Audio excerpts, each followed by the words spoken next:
Buenas tardes a todo el mundo. Soy el doctor Carlos Andrés Jiménez Ruiz, presidente de la Sociedad Española de Neumología y Cirugía Torácica, SEPAR.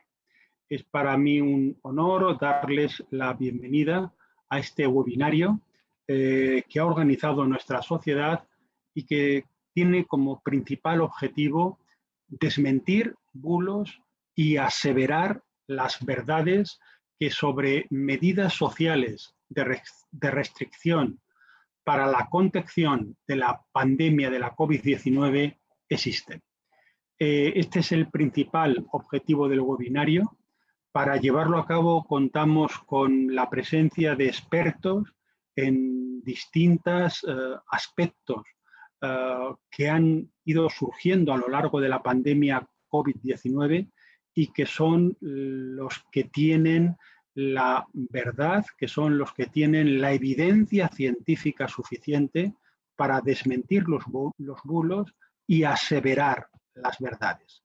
La sesión va a ser moderada por el doctor Germán Peces Barba, que es vicepresidente de nuestra sociedad y que va a estar acompañado por la señora Rocío Benavente. Ella es periodista y es la coordinadora de Maldita Ciencia, que sin duda ha sido uno de los grupos mediáticos que más se han preocupado por eliminar bulos y por asegurar verdades durante esta pandemia de la COVID-19.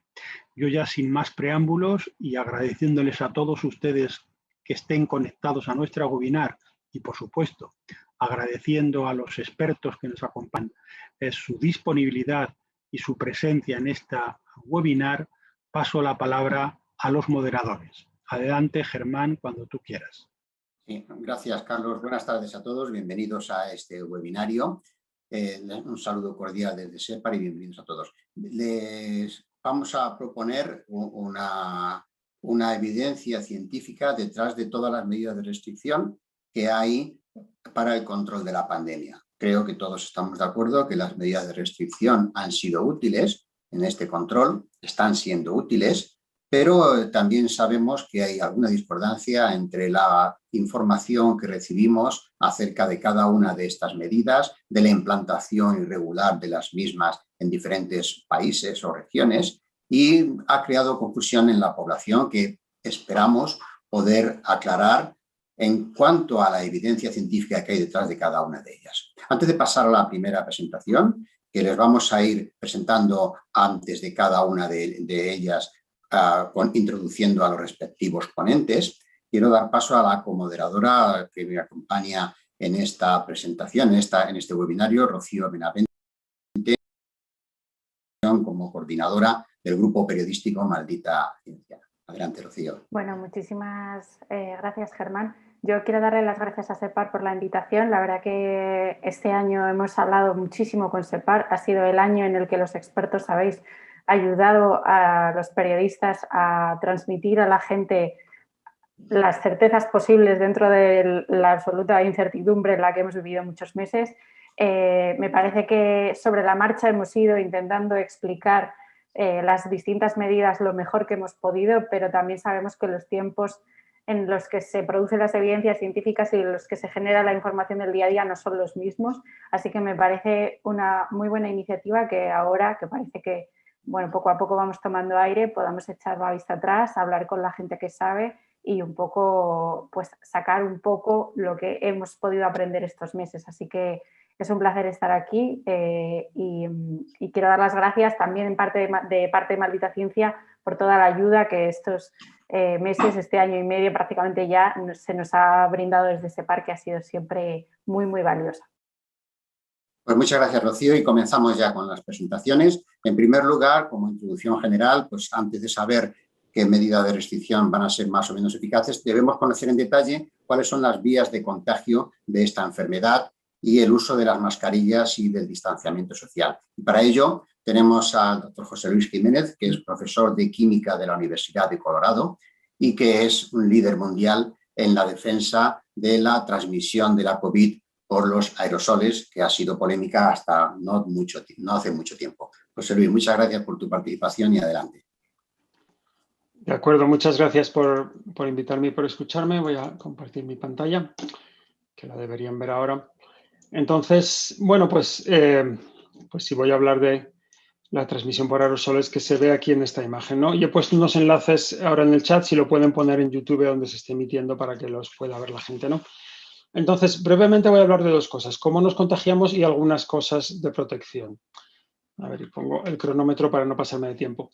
Bueno, pues para contagiarse, el virus que está en el fluido respiratorio y la saliva de la persona infectada tiene que llegar a las mucosas o al sistema respiratorio de la persona susceptible. Y esto lo puede hacer a través de superficies, pero esto ya nos lleva muchos meses diciendo que es muy difícil. La CDC dice que hay una probabilidad en 10.000, ¿no? Entonces, aunque hemos desinfectado mucho, eso hay que dejar de hacerlo y enfocarnos en lo que va por el aire. Y lo que va por el aire son pelotitas de saliva o de fluido respiratorio que salen de nosotros al respirar, al hablar, al toser, al estornudar y que vuelan por el aire. Y entonces se dividen en las grandes y las pequeñas. En este campo a las grandes se les llama gotas y son como un proyectil.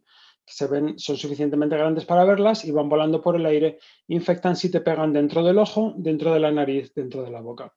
Si te pegan aquí o si caen al suelo, pues ya no pasa nada.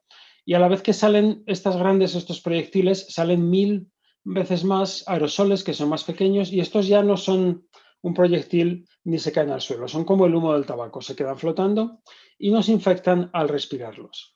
Y entonces el debate del último año ha sido si los aerosoles eran importantes o no, o si dominaban las gotas, ¿no? Entonces, pues en parte por este mensaje de la OMS hace un año, un poco hace un año y 3 meses, donde dijeron que estaban absolutamente seguros que no iba por el aire, ¿no? Que esto era de unas gotas muy pesadas, que eran demasiado pesadas para estar en el aire y que se caían al suelo. Y que decir que iba por el aire era desinformación, que había que ayudar a la OMS a parar esta desinformación, ¿no? Entonces, lamentablemente es uno de los errores más graves de la historia de la salud pública, porque han dicho que no pasa lo que prácticamente es lo único que pasa. Al día de hoy sabemos que es prácticamente la única forma que nos contagiamos, ¿no? Entonces, esto pues a la pandemia pues nos ha dificultado frenarla, ¿no? Y lo que hemos estado haciendo el último año, pues un poco la OMS ahí atascadísima y un grupo de científicos pues tratando de desatascarla, ¿no? Y al cabo de un año lo hemos conseguido. Entonces, en este año se ha acumulado una gran cantidad de pruebas de que la infección por el aire no solo es importante, sino casi es la única importante, ¿no? Este es el artículo del Lancet donde lo resumimos, que ha tenido un gran impacto y voy a contar algunas cosas porque a la vez pues, puedo contar cómo va la transmisión, ¿no? Entonces, una de las cosas que decimos es que hay muy poca evidencia que apoye esto de las gotas pesadas que decía la OMS que dominaba, ¿no? Y aquí esto está el error clave de la OMS y de la pandemia, ¿no? Este es un vídeo de la OMS de marzo del año pasado donde salen las gotas de la persona, lo podéis ver en los enlaces, que he puesto las diapositivas en el chat. Entonces se ven las gotas que van saliendo, es como un proyectil, le pega a esta señora y la contagia, ¿no? Y más tarde en el vídeo guardan la distancia social y entonces las gotas hacen una trayectoria parabólica y caen aquí y esta señora está a salvo aunque no lleve una mascarilla, ¿no? Entonces, si estas gotas existen, esto es plausible, ¿no?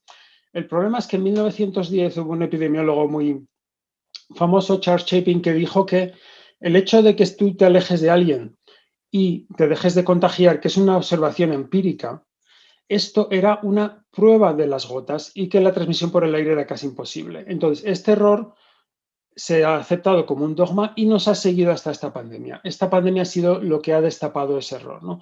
Pero en la OMS estaban todos absolutamente convencidos que el hecho de que con esta enfermedad, cuando aumentabas la distancia, te contagiabas menos, esto demostraba que era una enfermedad de estas gotas, ¿no? Cuando en realidad no es así, porque hay otra hipótesis igual de plausible. Cuando te alejas de alguien, se ve mejor aquí en esta simulación, cuando te alejas de alguien respiras menos del aire que está saliendo de ellos, ¿no? Si estás hablando de alguien que ha comido ajo, huele muy fuerte cuando estás cerca. Te vas alejando y ya huele menos. Y a cierta distancia ya no lo hueles, porque estás respirando menos del aire que sale de ellos, ¿no? Porque se va diluyendo como el humo, porque sube, está más caliente. Y esta es la explicación correcta de que la distancia social funciona. No solo para la COVID, sino seguramente para casi todas las enfermedades respiratorias. Entonces, si es verdad que te contagias mucho más cerca, también para la tuberculosis, que solo se contagia por el aire. Entonces, ahí está la clave, ¿no? Y entonces, si uno se puede contagiar a distancia en una habitación mal ventilada, como el caso del coro que hemos estudiado nosotros, o el restaurante de China, todos esos casos de superpropagación, por definición te tienes que contagiar mucho más fácil donde están saliendo esos aerosoles, porque la concentración aquí pues igual es 50 veces más que la concentración en la habitación, ¿no? Esa es una cosa clave para entender, ¿no? Entonces, bueno, pues cosas que se ven, pues en la epidemiología se ve muy claramente que es muchísimo más fácil infectarse en interiores que en exteriores. Esta es una pandemia de interiores. Perdón. Si hubiéramos pasado el año pasado en exteriores, no habría pandemia, así de claro, ¿no? Y hay casos, por ejemplo, este es un estudio en Japón, donde siguieron a 22 que se habían contagiado y vieron a ver la gente que se había reunido en interiores si contagiaban a alguien, 88 de exteriores, y vieron que los de interiores contagiaban bien, 16 de 22 contagiaban, 6 no. De los en exteriores contagiaban mal, de 88, 77 no contagiaban y 11 sí, ¿no? Es posible contagiar al exterior, pero sueles contagiar solo a uno, al que estás hablando muy cerca y está respirando tu exhalación. Mientras que en interiores ya se empieza a ver que contagias a 3, 4, 9, 12. Casos de superpropagación porque las paredes y el techo atrapan ese aire y lo respiramos, ¿no? Y esto ya nos da pistas de cómo protegernos, ¿no? Entonces, se ve que todos los casos de superpropagación son todos lo mismo. Sitios cerrados, mal ventilados porque atrapan al virus, ¿no? Y el caso del coro que estudiamos nosotros es un caso clarísimo que ya pues, lo estábamos investigando en marzo del año pasado. Y es un coro, pues aquí como son Estados Unidos, viven en una zona muy amplia, no se ven entre semanas, solo se ven aquí. Están todos de acuerdo, la Agencia de Salud Pública, que se contagian en un ensayo, ¿no? Y de 60 se contagian 52. Tal vez los demás incluso eran asintomáticos, ¿no? Y no los hicieron pruebas en aquel momento. Entonces, las superficies ya sabemos que contagian mal y además no había oportunidades porque ya lo sabían y no se tocan, no tocan nada, tienen alcohol. Y lo de las gotas, pues te tendrías que estar 15 minutos para impactar gotas en 52, ¿no? Y tienen 10 minutos para hablar con los demás, porque están muy enfocados en la música. Entonces es imposible, ¿no? Para el aire es muy fácil, es una habitación mal ventilada con una gran cantidad de aerosoles que salen al cantar y se puede explicar bien, ¿no? Y este es un ejemplo, pero hay bases de datos con miles de casos de superpropagación y muchos que se han investigado y no hay ninguno que se explique, que esté publicado, que digan este ha sido las gotas o este ha sido las superficies. Todos apuntan al aire, a compartir el aire en una habitación cerrada, ¿no? Entonces, bueno, ¿qué podemos hacer? Ya que sabemos un poco cómo nos contagiamos, pues, bueno, voy a decir unas pocas cosas, ¿no? Entonces, tenemos unas preguntas que hemos hecho en los científicos ante la desesperación de que la OMS y la CDC no lo decían. Entonces, todo lo que voy a decir está aquí con enlaces y tal. Lo más importante, en mi opinión, es explicarlo, ¿no?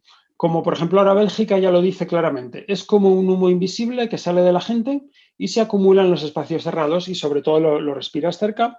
Ya el Fernando Simón de Bélgica lo dijo el otro día en una rueda de prensa con estas palabras, ¿no? Que me decía la gente, parece que te han clonado. Pues a ver, que me clonen lo más posible, ¿no? Entonces, una cosa que se aprende, por ejemplo, es que ya muchas veces entras a un taxi o entras a una tienda y la gente, me pongo la mascarilla porque entras. Esto no sirve porque la habitación puede estar llena de virus. El virus se queda en el aire 1 hora o 2, ¿no? Si estás en un sitio donde va a entrar alguien, tienes que llevar la mascarilla puesta en todo momento, ¿no? O tienes que ventilar. También cosas como las mamparas que se han puesto, las mamparas laterales no sirven para nada y de hecho aumentan el contagio. Hay un estudio en Science donde poner mamparas laterales duplica el contagio porque hace la ventilación más difícil, hace que el virus se acumule en esas esquinas, ¿no? Las mamparas sí que sirven en una situación de cajero, porque entonces rompen el flujo de las personas. Igual si alguien está fumando, está echando el humo, esa mampara sí que sirve, pero una mampara lateral no te va a proteger de un fumador que está en la habitación, ¿no? Hay que dejar de malgastar dinero en limpiar superficies, ¿no? En los colegios nos dicen que les llega gel hidroalcohólico y limpiadores a mansalva, pero no les llega ningún filtro, medidores de CO2. Entonces esto hay que hacer un cambio radical, ¿no? Y simplemente lavarnos las manos, esto no tanto ni por este patógeno, pero por un hábito general y por otras bacterias y otras cosas. Eso está bien, seguir lavando las manos, pero las superficies, lo que dice la CDC de ahora es las superficies solo los pomos de las puertas y los interruptores de la luz en la planta COVID del hospital. Eso es lo único que recomiendan desinfectar, ¿no? Nada de la compra de supermercado ni esas cosas, ¿no? hacer las cosas al aire libre siempre que sea posible. Ya hemos visto que al aire libre es muy difícil contagiarse, ¿no? Y a veces me dicen, uy, es que en Sevilla hace mucho frío, tal. Pues, fíjese, en Nueva York en 1910, pues hacían la clase todo el invierno al aire libre, y en Boston. Y, oiga, ahí hace un frío, yo soy el doctorado de allí, hace un frío tremendo, no me lo quiero ni imaginar. Y de hecho les fue mejor a los niños, ¿no? Entonces, sobre todo las cosas cuando estamos hablando, que es cuando sale más virus al aire, reuniones de familia, de trabajo, lo que sea, eso se debería hacer al aire libre cuando sea posible, ¿no? Y nos tendríamos que acostumbrar, ¿no? Nos hemos desacostumbrado mucho, parece muy difícil cuando no lo es tanto, ¿no? Hablar más fuerte aumenta la transmisión. Esto es la probabilidad de transmisión según los decibelios de lo que hablamos, ¿no? Entonces, en España, pues hablamos fuerte, pues habría que tratar de hablar menos o hablar más bajo. En el transporte público no hablar, que la gente escriba por WhatsApp en vez de ir gritándole al móvil, ¿no? Porque se ven los casos de superpropagación, pues son en coros, en bares, en restaurantes donde la gente está hablando. ¿Dónde no se ha visto un solo caso de superpropagación de los miles que hay, que yo sepa? En un cine o en una biblioteca donde la gente no habla, ¿no? Se ve una correlación muy clara con la vocalización, ¿no? Las mascarillas, pues hay que darse cuenta que ya no son un parapeto para parar estos proyectiles que vienen volando por el aire, con que estén colgando dentro de la cara sirven, sino que son un filtro de aerosoles, ¿no? Entonces, el aire que exhalamos e inhalamos tiene que pasar por ese filtro. Y entonces, para que esto pase, pues tiene que ser un filtro de buena calidad, que no sea demasiado recio, que permita al aire pasar, que no nos cueste mucho esfuerzo.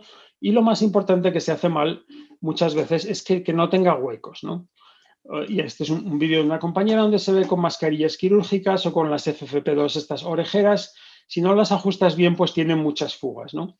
Y por unos huecos que a lo mejor son el 1%, un hueco muy pequeño, pasa la mitad del aire sin filtrar, ¿no? Entonces, esto es una cosa que es gratis, explicarle a la gente que se ajuste bien la mascarilla, de las que tiene, que se las ponga bien, a lo mejor estirarse más las cosas y que podría tener un gran beneficio, ¿no? A ver. Entonces, bueno, pues como decía, estas son las cosas que se necesitan: filtrar, respirar y el ajuste, ¿no? Y bueno, entonces el problema con una mascarilla como las N95, que son un invento de 1990, es que es una tela que se escogió porque filtra muy bien y se respira bien, pero le pides a la misma tela, no sé si lo ven con este borde, que se apoye en tu cara y selle, ¿no? Para sellar tienes que tener dos superficies que se apoyan en todo el perímetro y no dejan que el aire pase por ahí, ¿no? Entonces, el sello lo hacen mal, ¿no? Y en Estados Unidos hay que hacer pruebas de ajuste a todos los sanitarios que vayan a llevar el 95 y es una lata porque sellan mal y hay que hacerlo muchas veces y tal. Entonces, hay una tecnología que esto de las N95, las FFP2, ya es una reliquia, nos parece ahora, pero es una reliquia que debería abandonarse, se lo digo así de claro. Y deberíamos cambiar a lo que se llaman las mascarillas elastoméricas, ¿no? Estas son las semimáscaras elastoméricas que ya existen. Esta es una nueva, pero ya hay otras que se venden, ¿no? Pareces un poco más como Darth Vader, pero, en fin, por no contagiarse uno hace lo que haga falta, ¿no? Entonces, ¿qué es esto? Un filtro N95, el mismo que el otro, porque se respira bien y que filtra bien, pero para sellar tienes una pieza de plástico que te conecta con una cosa de silicona, ¿no? Forma de que lo vea aquí. Entonces, una cosa de silicona, un rollo de silicona de 1 centímetro que se aprieta muy bien contra tu cara y que no deja fugas ni aunque te muevas, ni aunque hables y tal. O sea, mis compañeros que prueban mascarillas probaron esta y se la compraron a toda su familia, entonces me la compré yo también, y realmente es mucho mejor. Entonces yo diría, esta pandemia, pues este virus tampoco es tan contagioso, pero ¿quién nos dice que la siguiente no va a ser más contagioso, ¿no? Entonces hay que aprender, prepararse y modernizarnos, ¿no? ¿Qué más? Pues con esto del aire, pues está la cosa, ¿cómo limpiamos el aire, ¿no? Entonces, pues para limpiar el aire, pues ventilar, abrir las ventanas continuamente para que vaya saliendo el aire que tenga virus, si hay alguien con virus. Si no se puede ventilar, hay que filtrar, igual que una mascarilla nos la ponemos, es un filtro, pues también se puede tener un filtro con un ventilador que quita el virus del aire. En la Universidad de Castilla-La Mancha, Florentina Villanueva, ponen filtros EPA en las aulas, los analizan con PCR y ahí está el virus. Ahí está el virus porque estaba en el aire y el filtro lo ha quitado del aire. Esto funciona, ¿no? El ultravioleta puede funcionar en algunos casos, aunque suele ser más caro. Y fíjese que yo soy profesor de química y lo que les digo, nunca química para matar al virus en el aire. Dejar el virus en el aire y tratar de matarlo con química es una barbaridad.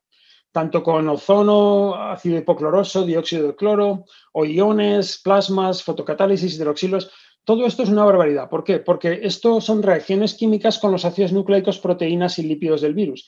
¿De qué estamos hechos nosotros? De proteínas, ácidos nucleicos y lípidos que están en nuestro sistema respiratorio, en nuestros ojos. Entonces, esto hay que evitarlo. Y se están vendiendo como rosquillas. Un compañero científico dice, la mitad del mercado de limpiadores de aire es fraude. Y yo creo que se queda corto. Sí, se lo digo de claro. Entonces, bueno, voy mal de tiempo. Entonces, lo último, para los filtros están los baratos que se pueden hacer, que yo creo que se deberían hacer a mansalva, porque es mucho más barato que comprar estos filtros SEPA. En España, con las homologaciones hay muchos remilgos. Y lo último, pues decirles que hay que fijarse en lo que uno compra, ¿no? Porque esto es cuánto aire te dan y cuál es el coste. Y el color, y cada uno es un modelo, y el color es el ruido. Entonces, tú puedes comprar que te da una cierta cantidad de aire y que te cuesta pues 0,6 en estas unidades, ¿no? O puedes comprar que te da la misma cantidad de aire, que te cuesta 3 veces más y además hace mucho más ruido. Entonces, o puedes comprar que es el que se compró el doctor Fauci, que es el más caro y el más pequeño que se ha encontrado en el mercado. Se compró el peor que se podía, ni a propósito lo encuentra, ¿no? Entonces hay que tener cuidado con estas cosas, ¿vale? Bueno, y el CO2 es muy útil y ayer lo ha dicho la CDC, que hay que medir el CO2 en interiores. Supongo que esto ya lo han oído y voy mal de tiempo, pero yo creo que se debería medir en todas partes con un display público para que todos sepamos que los sitios están bien ventilados. Y bueno, ya se me acabó el tiempo, entonces gracias por su tiempo y puedo contestar preguntas después. Bien, pues muchas gracias por tu presentación y luego daremos paso a las preguntas al final de la sesión. Tomo yo la palabra ahora. Ha sido muy interesante escuchar a José Luis, que prácticamente todo lo que ha dicho lo he visto yo convertido en un bulo este año, así que me alegro, como él dice, de que estemos aprendiendo para la siguiente pandemia, ¿no?, que puede llegar. Y doy paso ahora al siguiente ponente, a José Ramón Repullo. Él es doctor en medicina, coordinador de la Comisión Asesora de COVID de la Organización Mundial de Comercio, la OMC, y experto en temas de organización de los sistemas sanitarios.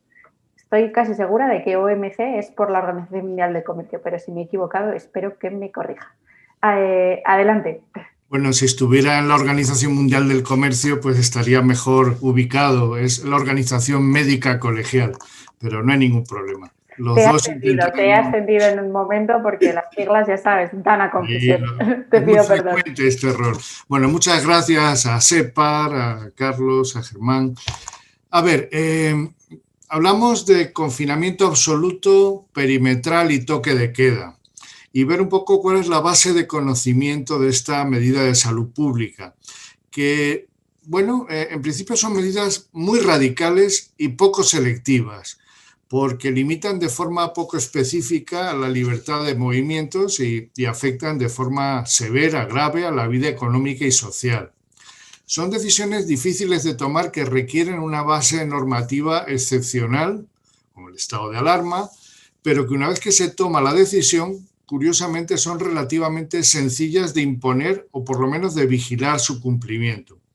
Además, bueno, pues su uso está relacionado con el momento de la pandemia, es decir, como veremos ahora, no es lo mismo al principio que según se desarrolla, y también según la estrategia política que se haya adoptado. Por lo tanto, nos encontramos ante, bueno, pues distintas posibilidades. Ahí tienen un cuadro que yo creo es interesante. Algunos países buscaron una estrategia de exclusión, otros de eliminación, otras más suaves de supresión, mitigación, o incluso hubo países que prácticamente no tuvieron estrategia con la idea de que, bueno, pues la inmunidad de grupo aconteciera por el propio desarrollo de la pandemia. Pero en España hemos desarrollado pues un sistema con un montón de posibles medidas. Ahora es muy famoso dentro de las actuaciones de respuesta coordinada, pues hay 31 bloques de medidas que dan lugar a 4 niveles de alerta. Este fue una especie de semáforo que se diseñó para esto que llamaban cogobernanza y que luego pues el debate institucional, político, comercial ha complicado enormemente. Pero en todo caso hablamos sobre todo de una de las 31 tipos de medidas que hace referencia a la movilidad. Este sería un cuadro para entender la gran diversidad de medidas. Las selectivas nos gustan especialmente a la gente de salud pública, que tienen que ver fundamentalmente con lo que serían el control de los brotes y, por otro lado, el sistema de test, rastreo, aislamiento y cuarentena. Las medidas generales, como ven, hay algunas como las que afectan a la movilidad, por lo tanto hablamos de confinamientos o toques de queda, otras que tienen que ver con la higiene del medio de las personas y finalmente otras que reducen la interacción social en domicilios, transporte, trabajo, centros escolares o de estudio, eventos, ocio, hostelería y otros entornos. La limitación de movilidad, curiosamente, es general en territorios, poblaciones u horarios, pero también podríamos considerar que el rastreo, aislamiento y cuarentena es una movilidad que también, por lo menos, convencer o persuadir a las personas para que lo realizaran, teniendo en cuenta que además la gente con pocos ingresos o mucho hacinamiento domiciliario tiene más difícil el hacer este seguimiento, este aislamiento, esta cuarentena, si no se le facilitan medios. Bueno, pues básicamente la movilidad podemos limitarla, por ejemplo, en poblaciones donde es fácil regular el confinamiento perimetral o bien imponerla de forma general. O finalmente restringirla a determinados horarios a través de un sistema de vigilancia de lo que sería la movilidad, la estancia en la vía pública. Es importante entender que todas estas medidas, cuando empiezan a tener excepciones, son cada vez más difíciles de gestionar, porque obviamente alguien tiene que imponer el control de la norma.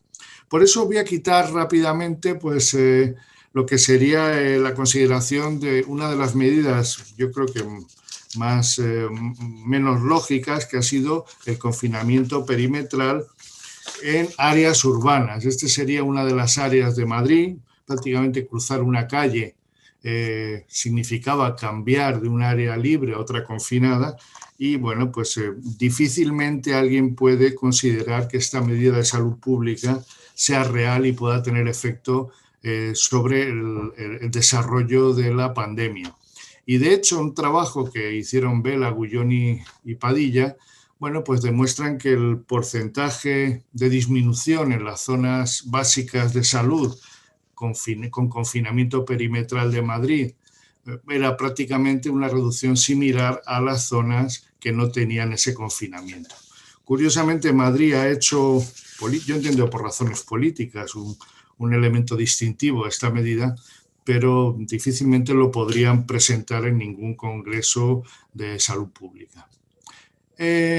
Para determinar la evidencia de los confinamientos y toques de queda nos encontramos con bastantes problemas metodológicos, porque las medidas de restricción de movilidad se toman con otras muchas medidas a la vez, de manera que es difícil atribuir específicamente a los confinamientos, sean geográficos o temporales, las reducciones de incidencia, mortalidad o frecuentación de servicios.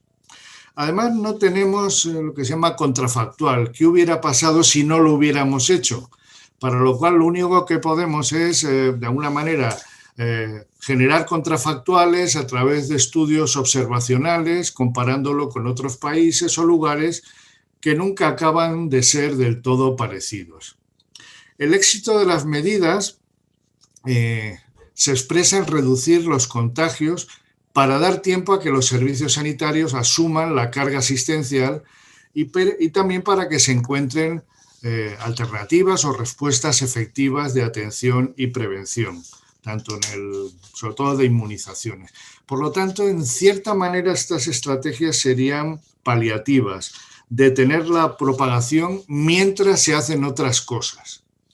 Bien, pues voy a hacer algunas pequeñas biopsias de literatura, no es una revisión sistemática, pero son algunos artículos científicos que nos pueden dar alguna visión.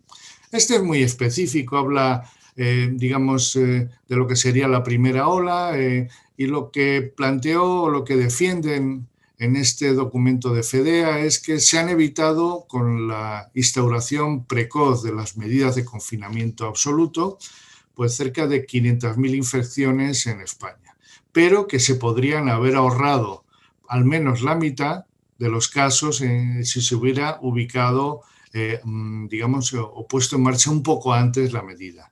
Esto me sirve también para comentar que, bueno, pues se ha hablado mucho de la interpretación a posteriori de los eventos. Realmente la sociedad española, para la sociedad española y para la de nuestro entorno, era inconcebible esta pandemia. Y al ser inconcebible, las medidas se han ido tomando cuando no quedaba más opción o más remedio. En este sentido, pues quizás, bueno, pues la siguiente biopsia ya es de literatura, creo que es un trabajo interesante, es más amplio, hace referencia, bueno, pues a unos trabajos que comparan países donde se inició de forma temprana una serie de restricciones, Nueva Zelanda, Francia, España, Alemania, Países Bajos, Italia y Reino Unido, y bueno, se comparan con Suecia, donde no hubo confinamientos, y Estados Unidos. En ese sentido, digamos, la conclusión del estudio es que el confinamiento precoz con desconfinamiento gradual permitió acortar la epidemia de SARS-CoV-2 y reducir contagios. Y concluye que el confinamiento debe considerarse como una intervención de salud pública eficaz para detener la progresión. Esto es bastante lógico, el problema es que tiene enormes costes sociales y económicos, pero evidentemente la efectividad de una suspensión de la movilidad es bastante poco discutible. Y bueno, en este artículo se ven los perfiles de lo que fueron los confinamientos. Vemos que en general en los países que se toma, pues después del confinamiento hay una reducción del número de casos. Este sería el caso de Suecia, donde se ve que se aplana más. Reino Unido también fue inconstante en la aplicación, y en Estados Unidos también vemos cómo esta pendiente de reducción de casos de la primera ola pues no se produjo de la misma forma. Algún, digamos, aspecto, digamos, complementario. En este artículo se plantea el efecto de los cierres, y lo que plantea fundamentalmente es lo que tarda la mortalidad en normalizarse. Me pareció un tema interesante. Es decir, aquí desde que tomamos una medida hay un tiempo de cadencia hasta que empiezan a bajar los casos, reduce la hospitalización, los intensivos, y en este caso pues la mortalidad empieza a bajar casi, tarda 20 días, 18,33 días desde que se toma la medida. Esto es importante porque en la sociología política es muy desalentador. No hay nada más desalentador que tomes una medida y tal como vamos aquí, que, bueno, pues que la gente pide resultados inmediatos, tarde un tiempo tan dilatado. Otro aspecto, otro trabajo que me interesaba citar es este, y se refiere, este está publicado en Gaceta Sanitaria, y bueno, pues hace una referencia de la desaceleración tras la implementación del confinamiento total.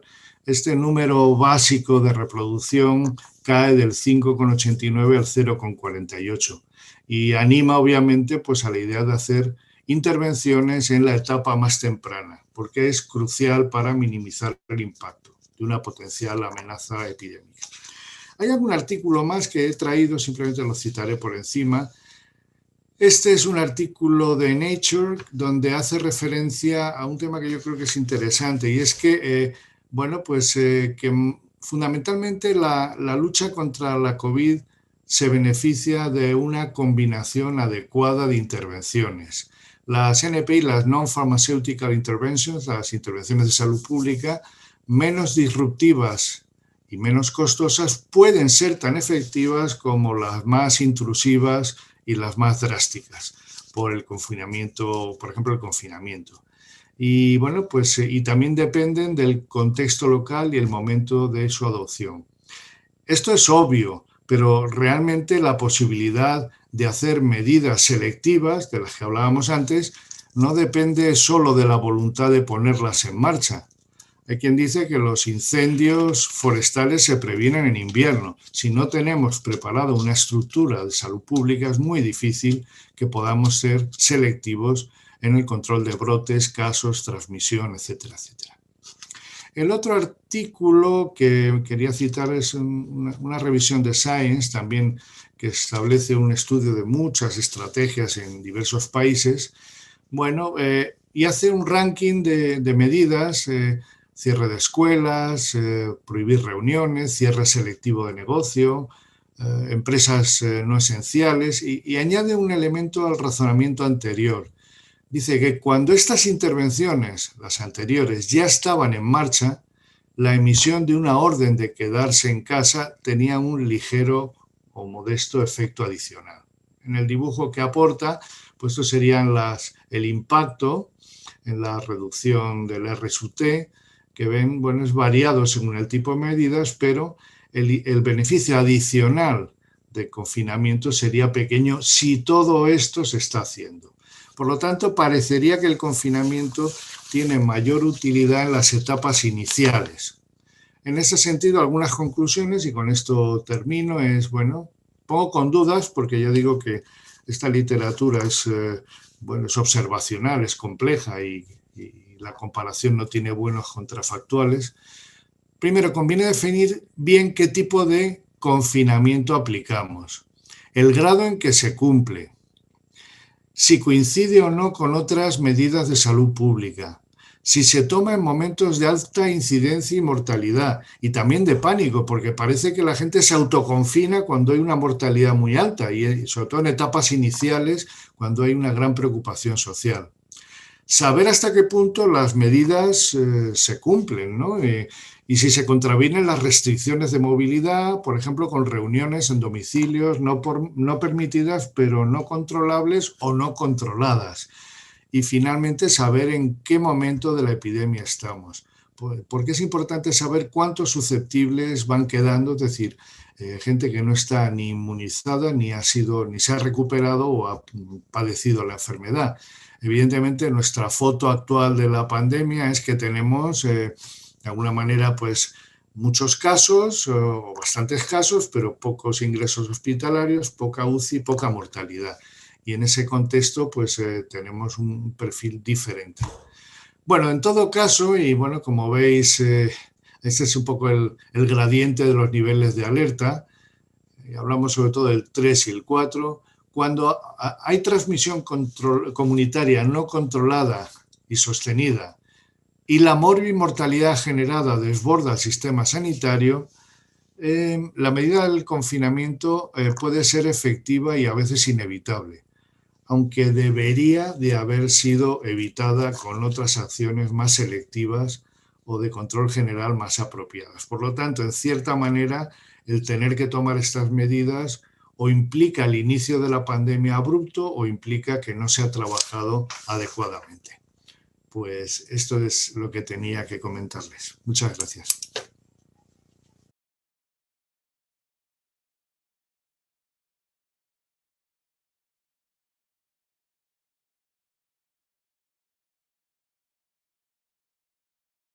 Germán, activa el micro. Germán, está silenciado. Sí, ahora decía que muchas gracias, José Ramón, por la presentación.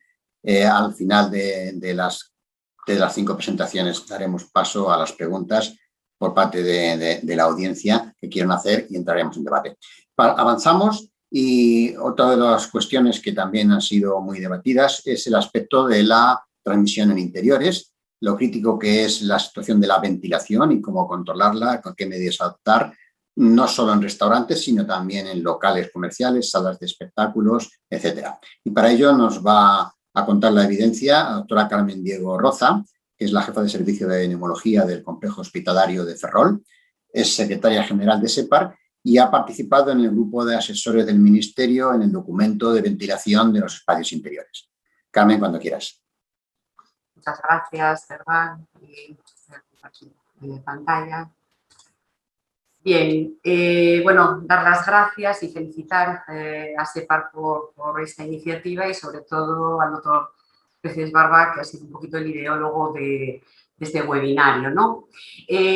Bueno, en la primera presentación el doctor Jiménez ya ha hablado de la transmisión por vía de aerosoles, que es uno de los argumentos que apoyan la transmisión aérea precisamente del coronavirus, de tal manera que a fecha de hoy tenemos ya más de 174 millones de infectados a nivel global en todos los países del mundo y, bueno, a fecha de hoy, comprobé los datos, estamos en los 3.800.000 muertos y, bueno, probablemente entre esta semana, a finales de esta semana y la que viene, alcancemos los 4 millones, lo cual pues va a hacer que la COVID-19 pues tenga, no sé si el dudoso honor de subir a esas grandes pandemias que ha habido, que han asolado la presente era, bueno, pues obviamente detrás de la gripe española, mal llamada gripe española, que de momento sigue llevando un poco la medalla de oro, ¿no? De 50 millones. Pero estamos hablando, ya digo, de que probablemente alcancemos los 4 millones esta semana o la que viene.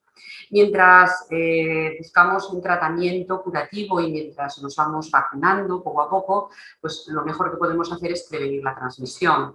Ya lo hemos hablado mediante el uso de mascarilla, reduciendo la emisión de aerosoles, también lo comentó el doctor Jiménez, intentar no hablar, o si hablamos, hacerlo en voz baja. La distancia interpersonal y reducir el tiempo de contacto, esos famosos 1,5 2 metros, que tiene que ver más con las gotas gordas que con los bioaerosoles. Porque ya ha explicado también que los bioaerosoles están más tiempo en suspensión, pueden estar varias horas y puede llegar a más gente, pero priorizar los espacios exteriores porque de la misma manera esos bioaerosoles también tienen más probabilidad de diluirse.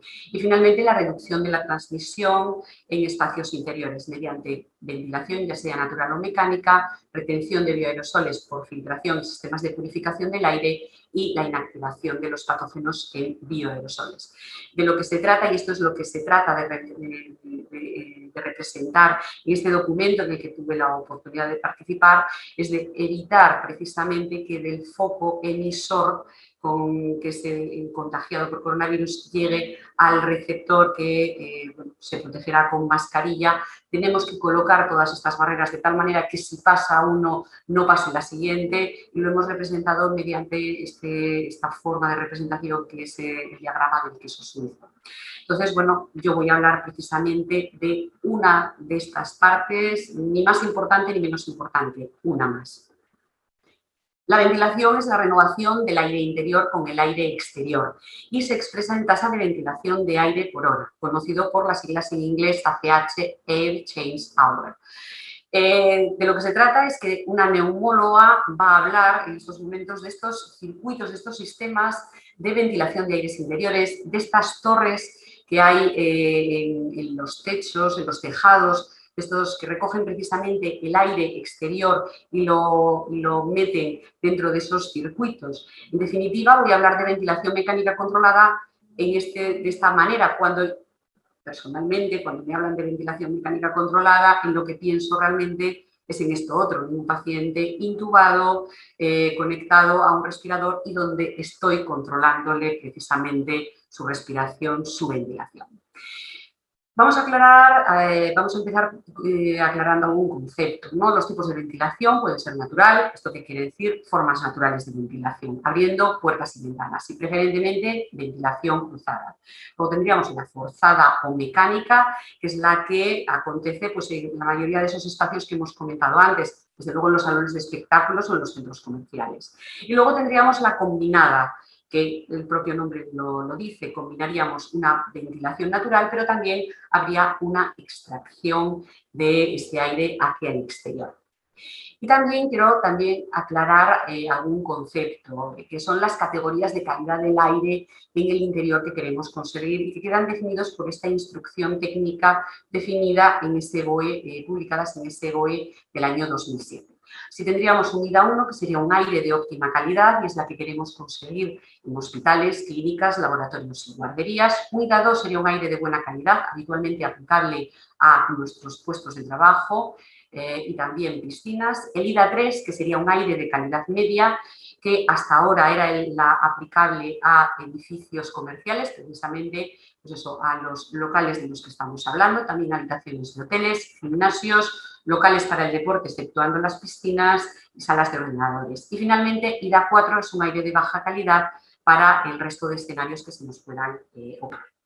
Otros conceptos es el caudal mínimo de aire exterior de ventilación necesario para alcanzar las categorías de calidad de aire interior y que se calcula de acuerdo con alguno de estos 5 métodos. El método indirecto de caudal exterior por persona, el método directo por calidad de aire percibido, el famoso método directo por concentración de CO2, método indirecto de caudal por unidad de superficie y el método de dilución, que es un método que no se aplica a locales donde haya actividad humana. Entonces, a modo de ejemplo, si lo que queremos es conseguir un IDA 1, pues lo que tenemos que meter en ese circuito de ventilación es 20 litros por segundo por persona. Y así en función de la calidad de aire que queramos conseguir. Y, por ejemplo, pues en el método directo por concentración de CO2, si lo que quiero es un IDA 1, como mucho tendré que tener 350 partes por millón. También a la hora de filtrar el aire exterior dentro de esos circuitos de ventilación hay que tener en cuenta también la calidad de ese aire exterior. Esto también se distribuye en 5 categorías que depende del nivel de contaminantes que haya en ese aire exterior. ODA 1 sería el menos contaminado, el ODA 5 el más contaminado. Ya a mediados del año pasado, el Ministerio de Sanidad, junto con el Ministerio para la Transición Ecológica y el Reto Demográfico y el Instituto para la Diversificación y Ahorro de Energía, establecieron 17 recomendaciones en colaboración con todas estas asociaciones. Son sociedades, sobre todo, profesionales y técnicas especializadas pues eso, en la ventilación, en la climatización de los aires. Y, por ejemplo, la recomendación 1 lo que nos dice es que el caudal mínimo de aire exterior, ahora que ya conocemos el concepto, sería un mínimo de 12,5 litros por segundo y ocupante. Es decir, nos piden, sobre todo en locales comerciales y en todo tipo de espacios que tengan ese tipo de ventilación mecánica, que subamos un escalón más, que pasemos de un IDA 3 a un IDA 2, a un aire de buena calidad. Y esto se consigue de 2 maneras, aumentando la ventilación y disminuyendo la ocupación.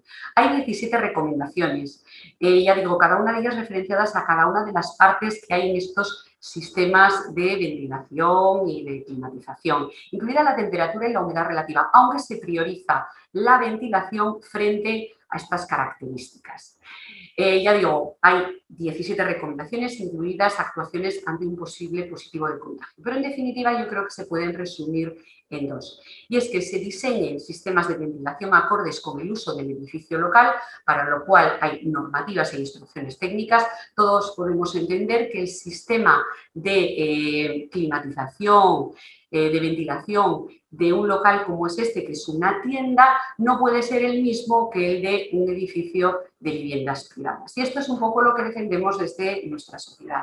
Y que además se haga un correcto mantenimiento de estos sistemas. En este mismo sentido, este documento técnico nos habla de la ventilación natural, ya digo, los sistemas de climatización deben evitar la recirculación, se debe maximizar la entrada de aire exterior, realizar la ventilación natural cruzada, evitar flujos de aire entre personas en ambientes interiores mal ventilados, cumplir las 17 recomendaciones que se recogían en el documento previo y para cualquier sistema de ventilación, ya lo hemos dicho, se aconseja una ventilación mínima mediante aportación de aire exterior de 12,5 litros segundo persona, IDA 2. Y se recomiendan ventilaciones superiores cuando la actividad desarrollada implica emisión elevada de aerosoles. Y los medidores de CO2, sobre todo, para lo que nos van a ayudar es para comprobar si la ventilación es adecuada o si tenemos que mejorar. En cuanto a la retención de bioaerosoles y purificación del aire, el orden sería, en primer lugar, se prefiere la filtración del aire. Cuando lo anterior no es posible, se pueden utilizar sistemas de purificación autónomos con filtros EPA. Se aconsejan EPA de alta eficiencia, se entiende como tal aquellos que son capaces de retener el 99,95% de los aerosoles. Y en último término, los tratamientos germicidas, que es cuando no se puede ventilar, ni filtrar, ni purificar el aire. Y en este sentido, el primo europeo de la CDC, que es el ECDC, que es el Centro Europeo para el Control y Prevención de Enfermedades, nos dice que la transmisión de COVID-19 ocurre habitualmente en espacios cerrados, de que la probabilidad de que el SARS-CoV-2 se distribuya por estos conductos es muy bajo, excepto si el aire es recirculado o existe un flujo de aire cruzado. Y que pueden incluso jugar un papel complementario en la disminución de la transmisión en espacios interiores, siempre y cuando se aumente la tasa de cambio de aire y se aumenta el uso de aire exterior. ¿Y esto qué evidencia científica tiene? Bueno, pues existen como dos grandes grupos de evidencia publicada, de trabajos publicados, ¿no? Por un lado, la propagación de enfermedades infecciosas a través de estos sistemas, o bien la utilización de estos sistemas precisamente como estrategia para control de la enfermedad. Hago referencia sobre todo a este trabajo, el de Lee, publicado en el año 2007, obviamente no recoge ni la epidemia del MERS ni la epidemia del reciente SARS-CoV-2, pero sí de su primo, del SARS, y de otros gérmenes. No debemos olvidar que hay otros gérmenes que también se transmiten por vía aérea, como es el sarampión, como es el influenza o virus de la gripe de todos los años, como es, por supuesto, el germen de la tuberculosis, que es una bacteria, Mycobacterium tuberculosis, viruela, varicela, antrax, rinovirus y marsa. La verdad es que es un estudio muy completo, muy amplio, 16 páginas, donde analiza muchísimos estudios. Al final se queda con 40 estudios que estaban metodológicamente bien diseñados y concluye que hay suficiente y fuerte evidencia para concluir que hay una asociación entre la ventilación y el movimiento de aire en los edificios y la transmisión de enfermedades infecciosas. Y bueno, pues recoge, ya digo, las evidencias de las infecciones del SARS, por ejemplo, y esto que tenemos aquí son los edificios Amoy Gardens. Este fue uno de los brotes que hubo cuando la epidemia de SARS, que ocurrió en Hong Kong en el año 2003 y que se vio que tenía que ver con un mal diseño de los drenajes de los baños. Hubo un brote de más de 300 personas en ese bloque de edificios. Y el otro gran foco fue fue el Hospital Princess of Wales, donde se vio que el caso índice había sido un paciente que se había nebulizado con un nebulizador tipo JET, pero que debido al desbalance de los flujos que había entre los cubículos del área de urgencias, se había producido un brote de más de 80 personas. Por lo tanto, parece que la ventilación, o mejor dicho, la mala ventilación y el movimiento del aire puede ser responsable de esta transmisión. En cuanto al SARS-CoV-2, no voy tampoco a alargarme mucho más. Ya ha hablado antes el doctor Jiménez también del ejemplo del restaurante de Guangzhou. También ha hablado del caso del autobús, donde se vio que había un caso índice y se vio que los menos contagiados habían sido precisamente los que estaban cerca de las ventanillas. También el tercer estudio que pongo ahí publicado hace referencia también a una reunión de trabajo que aconteció en un hotel, y en todos ellos lo que había pasado era un problema de recirculación del aire. El cuarto trabajo que menciono ahí, el del crucero Diamond Princess, esto fue en Japón, estuvo retenido, estuvo en cuarentena este crucero, este barco en el puerto, porque hubo un brote dentro del crucero, donde se demostró que los contagios habían sido persona a persona, pero no pudieron excluir que podía haber participado el suplemento de aire de los sistemas de drenaje. Y sí quiero también comentar, sobre todo, hago especial hincapié en este trabajo que se ha publicado sobre el tema de la transmisión dentro de espacios cerrados. Este trabajo estudia los brotes que acontecieron fuera de la ciudad de Wuhan, en el resto de China. China consiguió contener la epidemia en esta área, pero hubo otros 318 brotes aislados en otros 416 lugares, de los cuales 254 acontecieron en domicilio, 108 en transporte público y tan solo 14, 3,3% en restaurantes, 7 en lugares que representan 1,6% lugares de entretenimiento y 1,6% en locales comerciales, como podemos ver además en la gráfica cuando había 3 o más casos. Siempre, ya digo, sobre todo casas y transporte público. De ahí la aseveración de que la transmisión de COVID-19 ocurre habitualmente en espacios cerrados. Si nos centramos en el SARS-CoV-2, y me voy a este estudio de Chirico, donde hacen una revisión sistemática de la literatura publicada de esas otras dos, aparte del COVID-19, de esas otras dos epidemias, el SARS y el MERS, los otros coronavirus, y nos centramos solamente en los casos publicados del SARS-CoV-2, vemos que lo que es la transmisión por esos sistemas de aire acondicionado se sospechó en 3 de los 6 trabajos publicados, no se pudo apoyar en 2 de los casos y se apoyó precisamente en el caso del restaurante mediante un estudio simulado por computadora, por ordenador, y donde se vio pues eso, que la explicación era esa recirculación del aire motivada por ese mal funcionamiento, mal equipamiento del aire acondicionado. De ahí que, pero en sí lo que sí se evidencia es que la posibilidad de que esto se extienda a través de estos sistemas de aire acondicionado, el riesgo se clasifica como muy bajo. En cuanto a lo segundo, como estrategia para control de la enfermedad, bueno, quizá un ejemplo conocido, sobre todo a nivel de la profesión médica, muy conocido, yo creo que el principal ejemplo es precisamente el uso de la presión negativa en los hospitales, ¿no? Tenemos un paciente contagioso aquí dentro y simplemente pues creando un sistema de presión negativa, eso sí, las ventanas y las puertas han de estar cerradas y debe haber una esclusa para aislar al paciente y evitar que el germen se marche, es utilizar la presión negativa. Es decir, es una forma de demostrar que manipulando la ventilación pues podemos controlar las infecciones.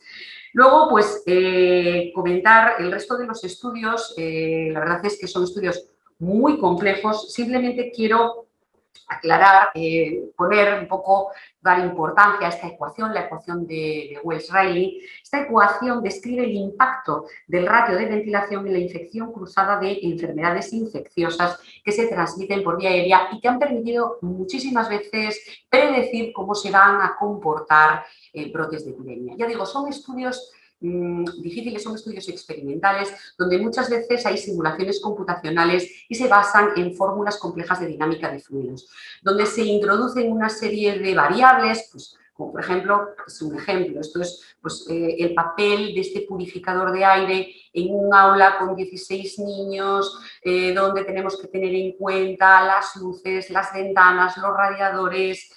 Es necesario tener en cuenta que los espacios interiores tienen flujos altamente complejos debidos no solo al que ocasionan los sistemas de ventilación, sino también los que son debidos a los efectos de los flujos provenientes de nosotros mismos, de las máquinas con las que nos relacionamos y que pueden estar ahí dentro, equipos electrónicos que también afectan la distribución de aerosoles. Todo esto hay que tenerlo en cuenta a la hora de cuantificar el riesgo de infección y de que la ventilación podría servir como un mecanismo clave para controlar los aerosoles. Por ejemplo, en este caso el trabajo demostraba cómo, según el funcionamiento de este purificador, dónde lo colocáramos, dónde colocamos también el sistema de ventilación, pues si es en el techo, si es en la parte de arriba de la habitación, etcétera, puede, de una forma, ya digo, experimental y mediante simulaciones computacionales, demostrar cómo van disminuyendo, cómo podemos manipular pues eso, el depósito o que desaparezcan esos aerosoles. Por lo tanto, pongo un poco en gris eso de que no hay datos suficientes para especificar y cuantificar los requerimientos mínimos de ventilación en todos esos sitios, hospitales, escuelas, oficinas, casas, en relación a prevenir la diseminación de las enfermedades infecciosas por vía aérea. Pero ya digo, hay que tomarlo un poco así con pinzas, porque, bueno, pues por ejemplo, este otro trabajo publicado en el PLOS ONE de 2011, que bueno, se pasó un cuestionario y se veían también las características de temperatura, humedad relativa y se medía la ventilación mediante precisamente el CO2 que había en las habitaciones durante 24 horas en invierno y en verano de las residencias de 3.712 estudiantes. Se hizo en China, concretamente en Pekín, y se encontró una relación dosis-respuesta entre el caudal de aire exterior hacia el interior por persona en los dormitorios y el hecho de tener más de 6 resfriados comunes al año. Vemos que cuando la ventilación era mala, porque este es un aire de mala calidad,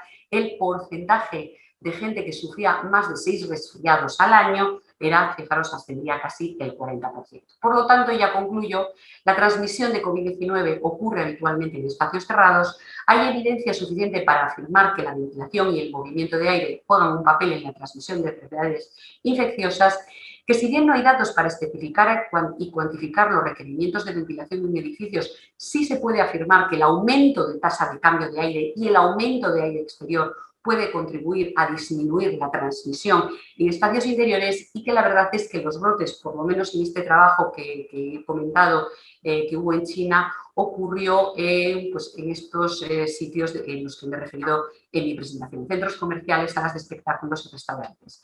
Y mientras tanto, pues yo que tengo muchísimas ganas de ir a un concierto o este experimento este año, o este concierto de Love of Lesbian, no he encontrado todavía, creo que no está publicado todavía a nivel científico, sino en prensa nacional, ¿no? Este concierto que hubo de Love of Lesbian en el Palau Sant Jordi, que es un sitio cerrado, la gente no tenía distancia social pero sin mascarillas, se les hacía PCR antes y después de haber acudido y se vio que de los 5.000 asistentes hubo 6 contagios, pero parece ser que 4 ya lo traían. Y en fin, muchísimas gracias y nada, estaré encantada de contestar después a las preguntas. Muchas gracias.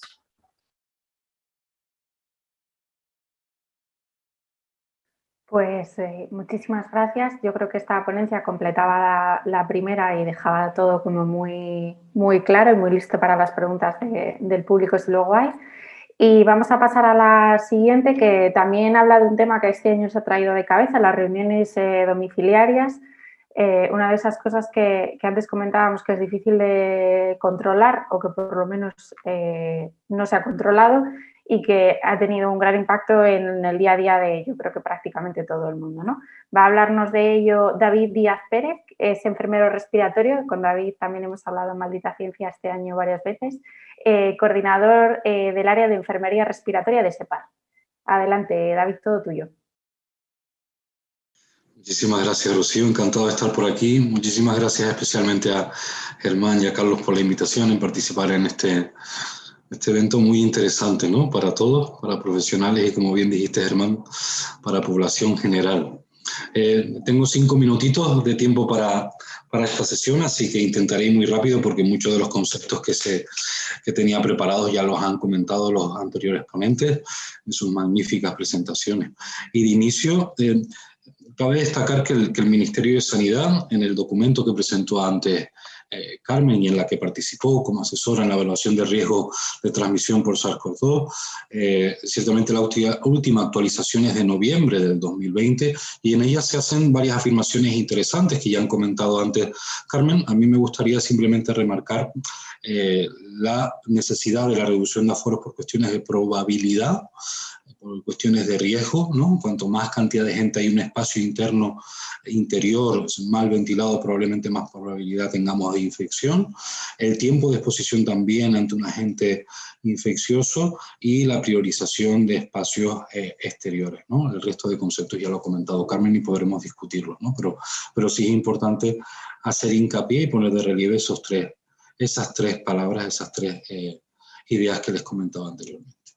En este sentido, el CDC, en la última actualización del 7 de mayo, comenta y nos hace una afirmación, esto lógicamente mucho más resumida, en la que nos dice que muy bien, que las vías de transmisión se ha visto que tienen, como bien decía el doctor Jiménez, la vía de transmisión por aerosoles es la protagonista, es la causante de la gran mayoría de las infecciones, pero ojo que las medidas preventivas, las medidas de contención siguen siendo no igual de efectivas, pero siguen siendo necesarias, ¿no? Que las hagamos. Yo creo que más, sobre todo buscando mantener hábitos y conductas ya adquiridos por la población, dado la fatiga un poco que tiene y el distrés moral que puede tener la población general y sobre todo algunos grupos de población, entre ellos profesionales sanitarios, en el mantenimiento de algunas medidas preventivas que en un momento dado nos pueden incluso parecer algo extremas. En este sentido y en la búsqueda de evidencia, Ayouni en este trabajo, en esta revisión sistemática y metaanálisis, encuentra que hay 18 trabajos en los que nos muestran diferentes niveles de evidencia y grado de recomendación relacionados con medidas no farmacológicas, medidas estratégicas y conductuales que nos van a prevenir el contagio de la COVID. Ciertamente yo buscando sobre todo asuntos relacionados con las reuniones familiares, me llama la atención en que no se analizaron realmente medidas preventivas y conductuales específicas en este tipo de entornos, que tiene algunas características que podremos ver después y debatir luego en el turno de preguntas. El domicilio básicamente se concibe en todos los trabajos como un entorno donde aislarse y donde hacer la cuarentena. Tampoco se recogen medidas de limpieza y desinfección de superficies. Tengan en cuenta que es una revisión publicada el mes pasado y por lo tanto ya se conocía que el peso que tenía este tipo de estrategias era muy, muy pequeño, y en la que se basan y en las que miden y en la que dan ese grado de evidencia, ese grado de recomendación, básicamente basado en cuatro aspectos: el distanciamiento social, el uso de mascarilla, la vigilancia eficiente, sobre todo con el rastreo de casos, y el control de flujo de personas.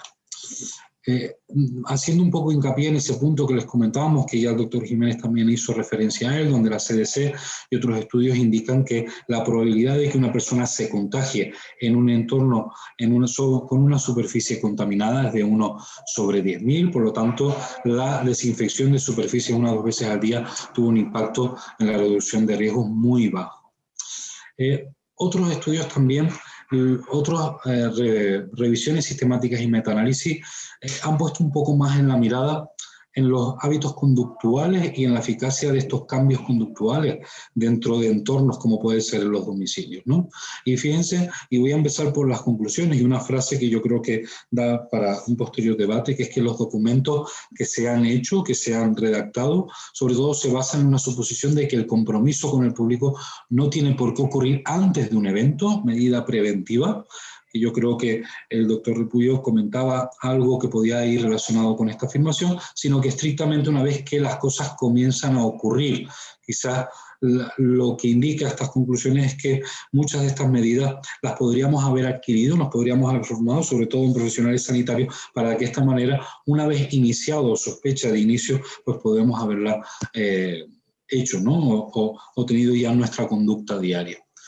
En este sentido, esta revisión también indica que las mujeres mayores de 50 años, con alto nivel educativo y casadas, son aquellos grupos de población que tienen mucho más adquiridos aquellas medidas y conductas preventivas, y que los grupos vulnerables, sobre todo relacionados con aspectos socioeconómicos o sociofamiliares, y el desconocimiento no de la enfermedad, sino de esas medidas preventivas, hacen que el número de contagios aumente. Por lo tanto, ¿cuáles son las principales barreras para que la gestión del control de infecciones en entornos como entornos interiores, pero sobre todo domiciliarios, tenga éxito? Es que nuestra población, sobre todo en poblaciones más vulnerables, pero en poblaciones también en nuestros países, en países desarrollados, pero con bajo nivel socioeconómico, hay un hacinamiento de los domicilios mayor, que por ejemplo en otros países europeos, como puede ser Alemania, como puede ser Holanda, donde hay una insuficiencia de conciencia también de la comunidad sobre los aspectos de enfermedad y de prevención, como dijimos antes, y tuve la oportunidad de participar en un estudio donde recogimos datos de 13.000 encuestados en toda España, donde vimos que la percepción de riesgo tenía una relación muy íntima sobre llevar o no las medidas y cambios de hábitos preventivos.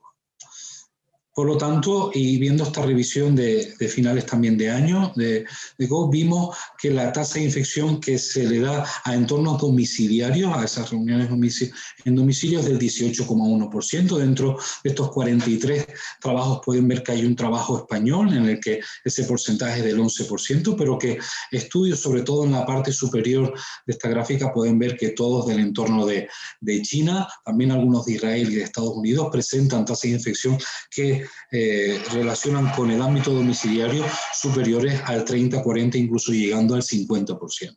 Cabe destacar el riesgo relativo, como era normal, de aquellos pacientes, de aquellas personas que convivían con sintomáticos tenían mucho más riesgo de infección que con asintomáticos, que aquellas personas infectadas contagiaban más a adultos que a niños menores de 18 años, y una cuestión importante también, que el cónyuge tenía un riesgo relativo de infección por pacientes con COVID es mucho mayor que otros convivientes dentro del domicilio. En este sentido, también depende del estudio que podamos leer, porque se interpreta también como conviviente a lo mejor una persona que ha pasado una noche o simplemente que ha pasado el día en casa, ¿no? Y no aquellos convivientes de día y noche como pueden ser las familias de primer grado.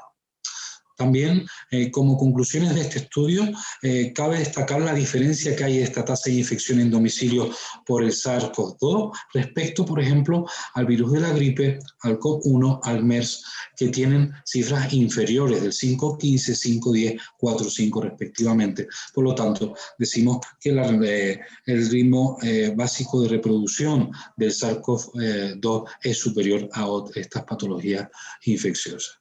Por lo tanto, representa la mayoría de la transmisión, según manifiestan los autores, y esto se debe sobre todo a la alta frecuencia e intensidad de los contactos, y que estos factores ambientales de riesgo se relacionan porque son ambientes cerrados, densidad de población también aumentada, donde también, lo que comentábamos antes, había hacinamiento en estos domicilios, y entornos de alimentación compartidos también se consideran espacios de riesgo. Y por último, y para terminar, sobre todo quería destacar esta última revisión del IU, donde también afirmaba, donde la esposa, en este sentido así se refieren al cónyuge, tenía un riesgo relativo bastante alto respecto a otros miembros de la familia, y seguramente esté relacionado con las conclusiones del artículo anterior, donde decía que teníamos que tener en cuenta la intensidad del contacto, ¿no? No solo la frecuencia y el tiempo, sino la intensidad del contacto, que también es muy importante. Aquí les dejo también las referencias más importantes, revisiones sistemáticas, metaanálisis que pueden consultar y poder ver todos los resultados. Muchísimas gracias a todos. Gracias. Vale, muy bien, David. Pues muchas gracias por tu presentación, y pasamos a la última de las presentaciones del webinario, y es acerca del tabaquismo. Es otro de los temas que hemos venido viendo cómo han ido evolucionando en cuanto a medidas de restricción durante la pandemia. Es el ámbito del tabaquismo y su riesgo de transmisión asociada. Incluye muchos mitos, muchas realidades, y para ello nos va a comentar el doctor Jaime Signes Costa, que es el jefe de servicio del Hospital Clínico de Valencia y es el coordinador del área de tabaquismo de la SEPAR. Jaime, cuando quieras. Muchas gracias, Germán. Gracias, SEPAR, por invitarme a estar con ustedes esta tarde. Yo voy a hablar de los mitos y realidades que ha habido a lo largo de esta pandemia con el tabaquismo. Este es el sumario que voy a seguir, y realmente el mito apareció ya hace casi un año, cuando parecía que los fumadores tenían una cierta protección. De hecho, se inventaron una hipótesis nicotínica que parecía que el hecho de utilizar nicotina o de inhalar nicotina iba a prevenir la enfermedad por COVID. También esto se basó inicialmente en los primeros trabajos, que parecía que había muy pocos fumadores en las series que venían de China, y realmente a lo largo de estos meses se ha establecido ya que no se deben especular sobre mecanismos biológicos sin demostrarlo en estudios prospectivos. Esto es muy peligroso, porque estos mensajes evitan el abandono del tabaquismo en la población general, y además pueden llegar a promover recaídas en personas que habían dejado de fumar. Además, lo que no hay ninguna duda es que el comportamiento clínico de aquellas personas que han sido fumadoras es mucho más severo cuando adquieren el SARS-CoV-2. ¿Qué decir de las realidades? Bien, muchas de las ideas que tenía preparadas las han comentado. De hecho, el doctor Jiménez ha explicado claramente esto. En la primera epidemia de coronavirus que hubo en este siglo, la del SARS, del 2003, parecía que el contacto estrecho mediante gotas era responsable de un 29% de los contagios. Los aerosoles a distancia eran menos cantidad y había mucha importancia respecto a las superficies. Al final, la OMS, como ha comentado el doctor Jiménez, y el CDC lo han reconocido, uno en julio y otro en octubre, que el COVID-19 puede transmitirse a través de estas pequeñas gotitas, lo que se llaman droplets, que es el núcleo que se deseca de las gotas que emitimos al hablar. Igual que inhalamos lo que se llaman partículas en suspensión que están en el medio ambiente, en la polución del aire, podemos inhalar también virus y bacterias que han sido introducidas tras ser exhaladas o expulsadas por el fumador que esté contagiado. Es un mecanismo de transmisión que conocemos muy bien los neumólogos porque es como se transmite la tuberculosis. Quiero detenerme un poquito aunque se ha comentado, el papel de los aerosoles dentro de los locales, para que vean ustedes cuál es la concentración de partículas en suspensión en pubs irlandeses donde se permitía fumar, que es 329 microgramos por metro cúbico. Estos valores que tienen ustedes aquí, que estoy marcando con el puntero, están hechos en un laboratorio y son la concentración de partículas en suspensión de cigarrillos electrónicos. ¿De acuerdo? Fíjense ustedes la relación o la diferencia que hay cuando analizamos con una cosa que produce humo, como es cocinar. Esto es un estudio en 12 casas en Hong Kong, y la cantidad de partículas en suspensión es 160 microgramos comparado con 730 de cigarrillos electrónicos, que es lo que emite un cigarrillo electrónico. Esta es la realidad. Esto es una emisión de una vapeadora o de una mujer que utiliza cigarrillos electrónicos, y esto es lo que ocurre cuando ponemos restricción con mascarilla, es decir, emitimos esa misma cantidad de partículas en suspensión que pueden ser responsables de la transmisión del COVID. Pero es que además, aparte de esto, está publicado también, disculpen que mueva un poco esto, está publicado también en California que los adolescentes o los teenagers que son usuarios de cigarrillos electrónicos tienen 5 posibilidades más que los no usuarios de estos dispositivos de ser diagnosticados con el COVID-19, y si además de ser fumadores de cigarrillos electrónicos son fumadores duales de cigarrillos electrónicos y convencionales, puede llegar a ser del 7 veces más que sus compañeros que no son fumadores. Pero es que además el hecho de fumar, eso está publicado también, el hecho de fumar hace que algunos de los gestos que el fumador realiza de forma cotidiana son responsables de la transmisión del virus, como por ejemplo el hecho de abrir el cigarrillo, las veces que se llevan la mano a la boca los fumadores, el hecho de encender el cigarrillo, todos estos gestos pueden ser responsables de la transmisión. El mismo paquete de cigarrillos puede estar contagiado y puede ser responsable de la transmisión, como digo. Pero es que además hay otro aspecto importante. Nos gusta considerar a nosotros también, ya que el tabaquismo incluye no solo a los cigarrillos convencionales, sino incluye a las pipas de agua y a los cigarrillos electrónicos.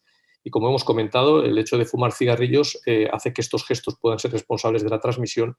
Y otro tema aparte y muy, muy peligroso por su situación y por la forma de llevar a cabo son las pipas de agua. De hecho, en algunos países de Oriente se prohibieron, se prohibieron ya en el MERS, como ustedes recordarán, que fue un coronavirus que afectó a los países de Oriente, y en esta ocasión ha ocurrido lo mismo. Es decir, el hecho de estar fumando pipas de agua, estar exhalando una gran cantidad de humo, mucha más que en un cigarrillo convencional, el hecho de estar compartiendo las boquillas, etcétera, puede ser responsable de la transmisión del coronavirus, independientemente que estén sin ningún tipo de protección o con algún tipo de protección, como esta imagen que les voy a enseñar, que estamos en la misma situación. Aunque estés con una mascarilla, tú estás emitiendo una gran cantidad de humo que se va a transformar en partículas en suspensión que puede ser responsable del contagio a las personas que están alrededor. Al final también, como hemos comentado, el convenio marco para el control del tabaquismo de la OMS ha avisado del riesgo que representa para los fumadores que están alrededor para las personas que están alrededor de los fumadores, el riesgo de infectarse, y los mismos fumadores, ¿no? De hecho, ha hecho especial hincapié en las pipas de agua por el riesgo de transmisión que representan, no solo porque al pasarse las boquillas pueden contagiarse, hacer un contagio de persona a persona, sino el hecho de manipular o de preparar las cachimbas o las pipas de agua podría ser responsable también de transmisión de esta infección entre los usuarios. Con todo ello, en fin, estas son las conclusiones Estas son las conclusiones que tengo respecto a los mitos y realidades, ¿no? Hay que mantener las medidas efectivas de distancia social, y hay que proteger en espacios cerrados por lo que representa el humo y el vapeo, no olvidemos esto, de segunda y tercera mano, y además deberíamos mientras no alcancemos unas tasas de vacunación superiores al 70%, deberíamos, es decir, hacer que hubiera una acción legislativa contundente que incluyese la prohibición de vapear o fumar en lugares públicos siempre que no se pudiera mantener esa distancia social de más de 2 metros. Y por descontado, mientras la tasa de vacunación, como comentaba, no sea mayor del 70%, el uso de las cachimbas o de las pipas de agua debería estar prohibida en los lugares públicos. Eso es todo. Muchas gracias por... Muy bien. Pues muchas gracias, Jaime, también, y a todos por la participación. Y comenzamos ahora el debate. Yo, por mi parte, me gustaría hacer una reflexión inicial después de haberos oído las presentaciones. Hemos recogido la confirmación de que disponemos de evidencia para algunas de las situaciones en las que estamos viviendo la pandemia, pero que hay otras en las que todavía no hay una evidencia suficiente, aunque por parte de la Administración se vienen aplicando medidas en ese sentido. Y yo quería hacer una pregunta general, que es algo así como una reflexión de cómo influye en esta duda que tenemos, quizás el pico en la situación del ciclo que estemos dentro de una ola. Ahora mismo, por ejemplo, hago la reflexión sobre lo que está sucediendo en España, donde llevamos un mes en el que ya se suspendió el estado de alarma, las medidas de restricción se han ido relajando, permanece la mascarilla y pocas más, y en cambio vemos cómo van reduciéndose las tasas lentamente de contagios y vemos con escándalo cómo hay excesos a menudo de pérdida del cuidado. ¿De qué manera desconocemos? ¿Estamos en una fase favorable? ¿Puede venir enseguida otra como que nos haga pagar estos excesos? Es una reflexión general que pido porque me lo pregunto por la situación que tenemos ahora en España. José Ramón, que tú has comentado antes relacionado con esto.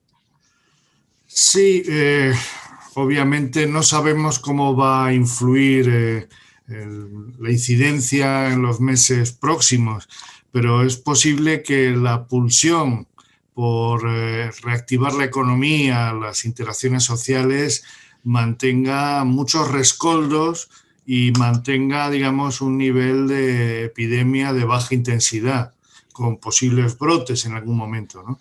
El problema de fondo que en términos, digamos, de balance ético de la sociedad española es que yo creo que nos hemos acostumbrado a un número de enfermos y de muertos. Y esto, digamos, parece que ya escandaliza poco a la sociedad.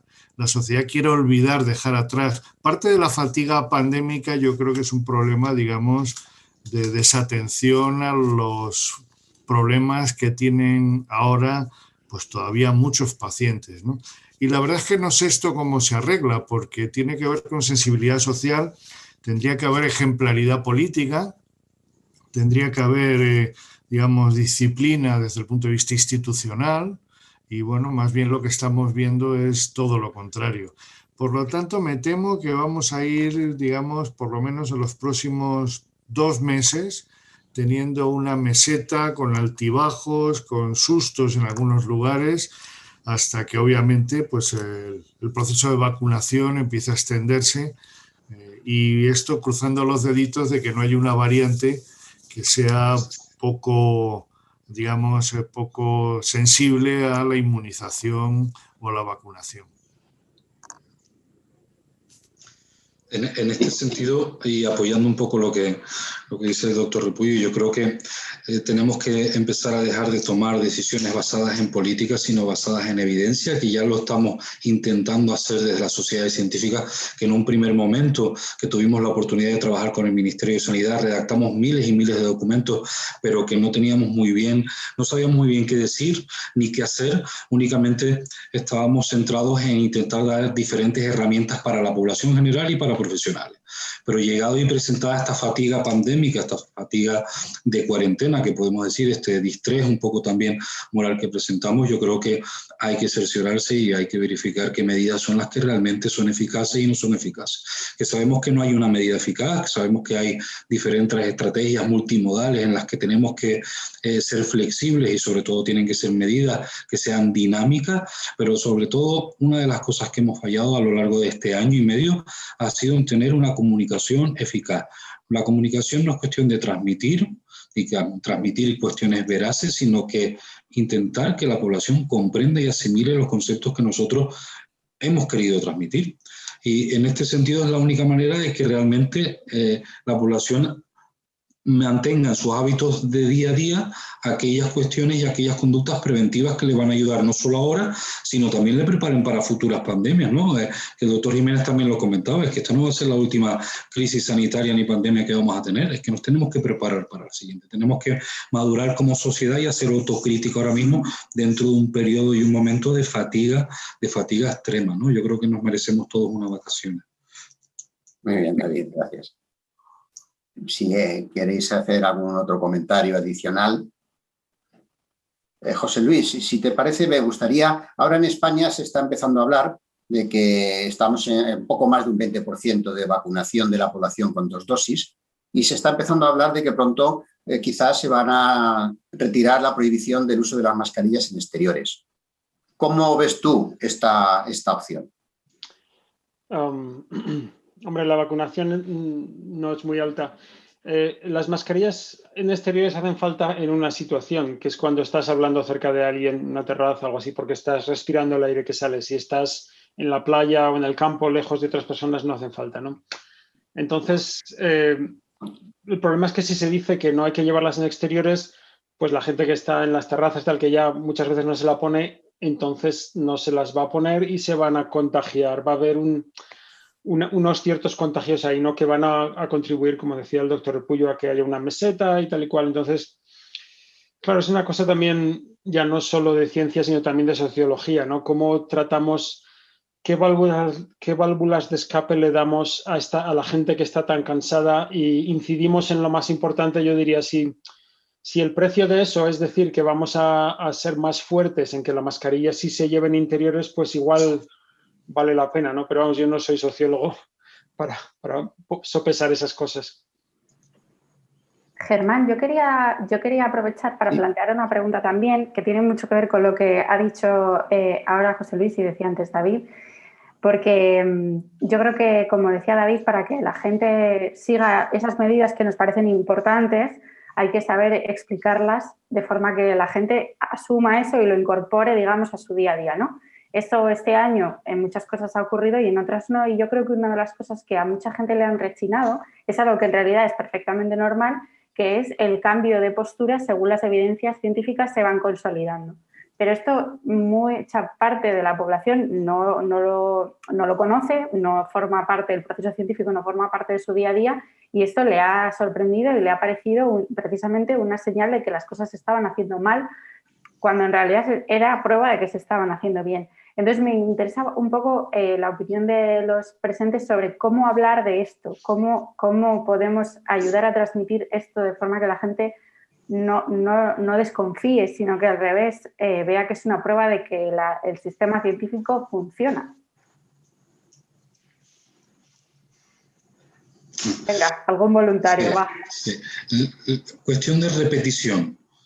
Sin duda, y eso lo sabemos los que trabajamos con la palabra como nosotros, ¿no? En nuestros programas de educación terapéutica, para que un paciente sea persistente y sobre todo recoja ciertos mensajes, hay que ser repetitivo y hay que ser coherente también con lo que se dice, y hay que hacerlo de diferentes vías y de diferentes maneras. Es decir, los diferentes niveles asistenciales, en este caso diferentes instituciones, tienen que decir lo mismo, aunque sea de otra manera, pero con el mismo mensaje clave, de manera repetitiva.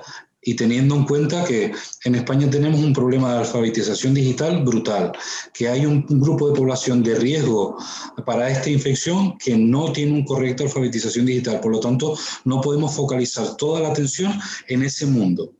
tenemos que ser flexibles, ¿no? Es decir, el mensaje tiene que llegar el mismo por diferentes vías y sobre todo ser muy pesado. Y si cambiamos el mensaje porque cambia la evidencia científica, tendremos que también ser muy pesados explicando el por qué cambia y dando explicaciones, con un lenguaje acertado, con un lenguaje cercano, con un lenguaje que no minimice y sobre todo que no haga sentir como, no peor, pero ciertamente como muchas veces algunos mensajes hacen que ciertos grupos de población se sientan discriminados. Ojo con todo este tipo de cosas. Hay que ser empáticos, equitativos y sobre todo, como dije inicialmente, empáticos con los mensajes que se den y muy, muy pesados, muy repetitivos.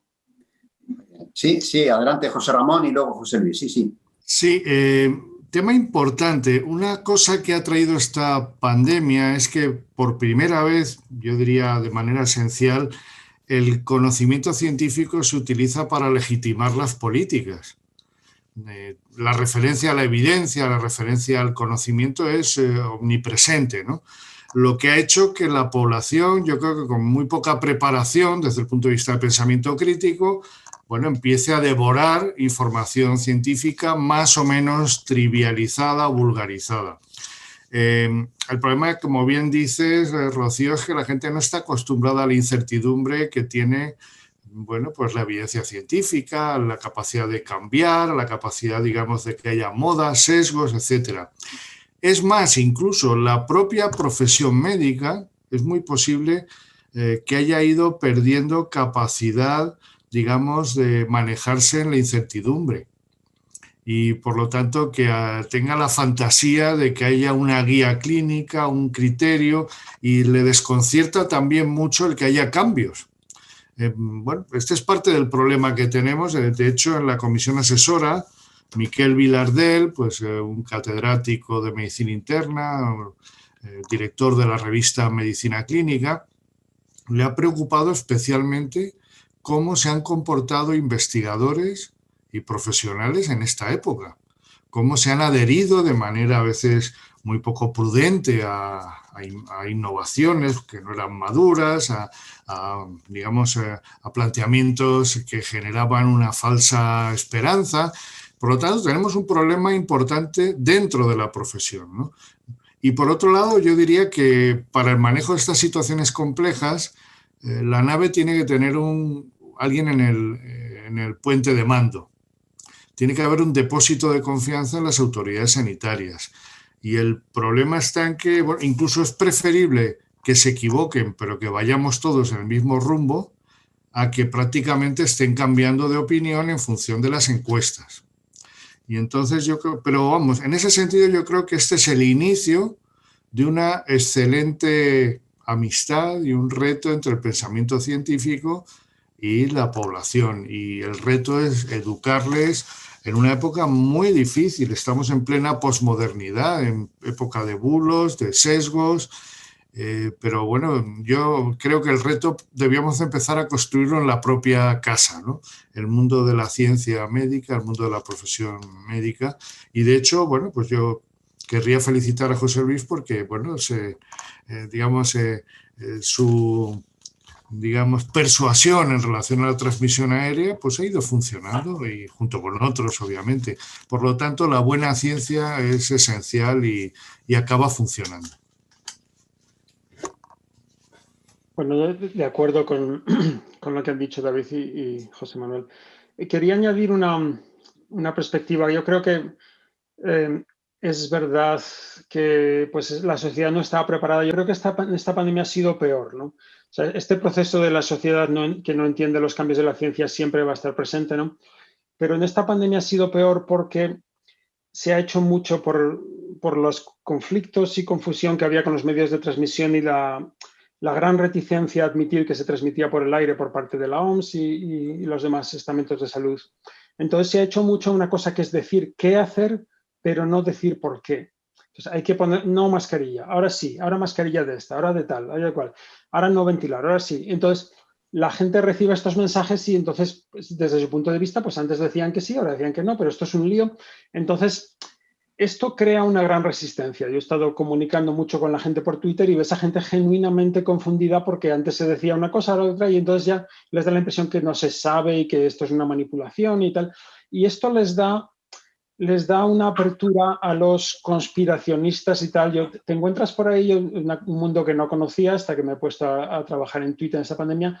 Hay gente ahí que está dispuesta a agarrar cualquier contradicción y darle la vuelta y decir, estos no saben lo que están haciendo y tal. Yo no sé si les pagan los rusos o es gente que no tiene nada mejor que hacer, pero esta gente está ahí esperando aprovecharse de cualquier contradicción, ¿no? Y cualquier cosa incluso contradicciones contradictorias entre sí les vale. Es una forma de pensamiento fascinante la que hay en esas cabezas. Sí, entonces me parece que es esto, entonces cuando, y por ejemplo el ejemplo de la ventilación de la OMS dijo en noviembre, María Neira, Marian Kerjove, que había que ventilar, esto era muy importante, pero ni palabra de por qué, ¿no? No han admitido el por qué hasta mayo. Entonces estos errores no se pueden volver a repetir. Si se dice algo, hay que decir por qué y vivir con las consecuencias. Al final la gente, yo creo que decir que la gente lo entienda es esencial. Muy bien, gracias. Tenemos muchas preguntas por parte de la audiencia y Monse está intentando agruparlas para transmitirlas. Estamos ya un poquito fuera de tiempo, pero vamos a intentar dar respuesta a buena parte de ellas. Monse, ¿nos oyes? Te oigo perfectamente, muchísimas gracias. ¿Puedes, por favor, proponer alguna de las preguntas que hay de la audiencia? Muchas gracias por vuestras aportaciones. ¿Vosotros me oís? Sí, muy bien. Fenomenal. Pues mira, una pregunta para el doctor José Luis Jiménez. Dice, hemos nombrado como mínimo 2 veces la próxima pandemia. ¿Debemos aprender a vivir en pandemia, ya sea con esta o con futuras que todavía no conocemos?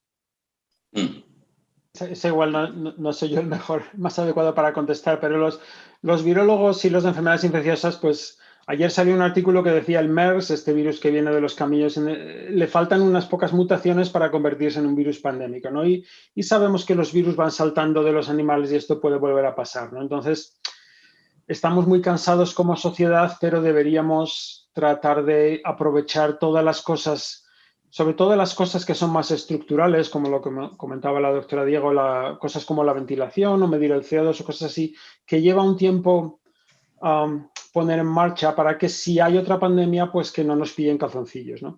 Y bueno, yo creo que darnos cuenta que la gripe de los inviernos es una mini pandemia a la que nos habíamos acostumbrado como nos hemos acostumbrado a los muertos de COVID, ¿no? Nos acostumbramos a que haya tantos mil muertos de gripe. Entonces, yo creo que sí. Y otra cosa, pues como lo de las mejoras de las mascarillas, ¿no? Pues esto también sería una cosa que habría que agarrarse a ellas y la próxima vez que nos pasen, que no nos pille de esta manera, ¿no?